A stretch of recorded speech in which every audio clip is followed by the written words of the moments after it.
you can analyse till the cows come home what's gone wrong, the players that they've let go. I mean, I know Kyle Walker's not any younger, he's in his 30s, but they need a right back. They've got Lewis on the bench. They play Mateus Nunes. They let Walker go there. All the players that they've had and are now doing well for other teams, they bring back Ilkay Gundogan. They haven't replaced Rodri. How much of this, Stevie's, on Pep Guardiola and his decision-making that's taken place that has resulted in what's happened so quickly for City? Gosh. I'll bet you everybody at City, including Pep and everybody else, is sitting and thinking and asking themselves the same question you just asked me, because it's just happened so quickly. Yeah. And they have gotten so much so right for so long that it's difficult, again, to figure out how this could all happen so quickly. Could it just be one of these anomalies that all of a sudden everybody just went at the same time? I mean, that's a tough one to answer, Mark, quite honestly. You know, you can look at, Bernardo Silva and De Bruyne, Gundogan, they look as though it's time for them to move on. You're playing Nunes at right back, that's never going to work. Defensively, is it time John Stones moved on? I mean, really, I think really and truly they need a big change of face. They need a new injection of blood, and I think that's the biggest thing they need. But yeah, I'm finding it hard to answer your question, because I can assure you, I don't think Pep and his staff and everybody else at City can answer that question either. I think if the answer was easy, they would have done it. And Right. it's a combination of things. Maybe it's just a freak storm for them. But they just need to look across the city.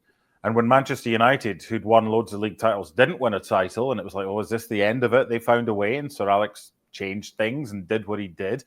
So this might be the end of this dynasty, LME, but that's not to say it can't be the beginning of the next one, but that ain't happening right now. How long do you think it'll take before we see Manchester City, with Haaland signing a new deal, with the new additions, Marmoush, that have come in, being title challengers again? Start next season? Is it just a reset, or what do you reckon? Yeah, I think so. I mean, they're not 4 straight Premier League defending champions for no reason, right? There's a strategy here. And look, the players that have arrived right now in January are part of that future, and there's others to come as well. Claudio Echeverri is a really talented Argentinian player. He's coming after the South American under-20s. It's going to take him time, of course, but there's youth now and there's future in sport. Listen, we've talked about this before, actually, and I think that it's part of both indecisions, mistakes, and going through a generational change, because obviously Kevin De Bruyne is not getting any younger. You mentioned Kyle Walker, the same with Bernardo Silva. There's a lot, Gundogan. There's a lot of players that are seeing the end of their career as opposed to the beginning, right? So there needs to be a massive change. But here's the other thing that I don't think we've talked about enough in the show. The teams around Manchester City, and I'm not talking about Liverpool, Arsenal. I'm talking about the likes of Bournemouth, Nottingham Forest, Villa, all these other teams, Chelsea. They have really good managers with a clearer vision, with more money in their pocket, with more competitive nature of an identity. And all those things are also part of the impact that's causing Man City to be who they are. Because yes, Man City, absolutely massive mistakes, but the competitive nature of the Premier League has never been stronger. It's massive. There's one thing you missed there. The fear factor's gone as well. It's yeah. like when Tiger Woods was up there and then was going down, when Roger Federer was up there and going down, Rafa Nadal, all sports have had it, whether it's the Lakers, the Celtics, in the NBA, in the NFL, the Patriots, and whatever. That fear factor's gone now. And that's what we said at the beginning of the show. We're like, teams are figuring City out.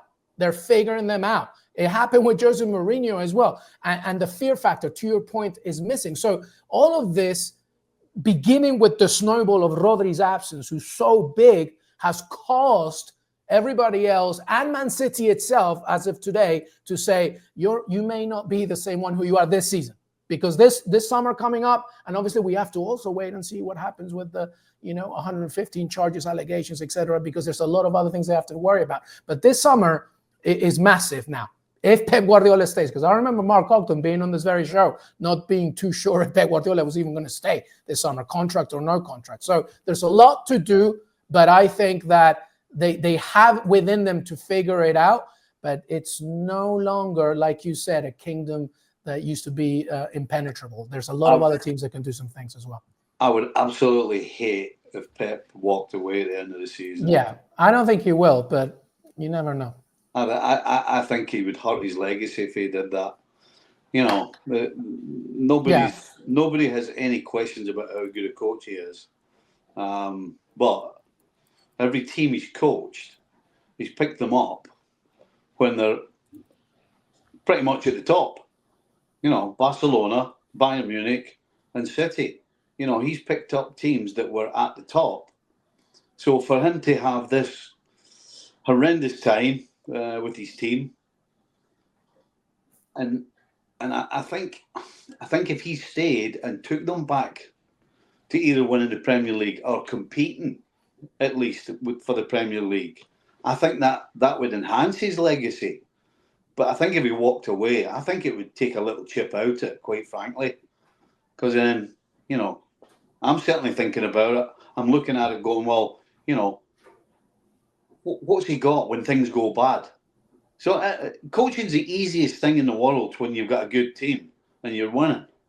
I mean, you're keeping people on their toes, and it's a different ball game when you're struggling big time, because every single person at that club is looking to you to come up with the answer.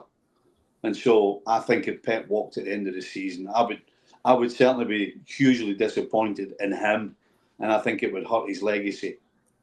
And by the way, just the departure of Stein is also a massive thing as well, because there's a vision under the director of football. So yeah, but I'm with Stevie. I hope it doesn't happen.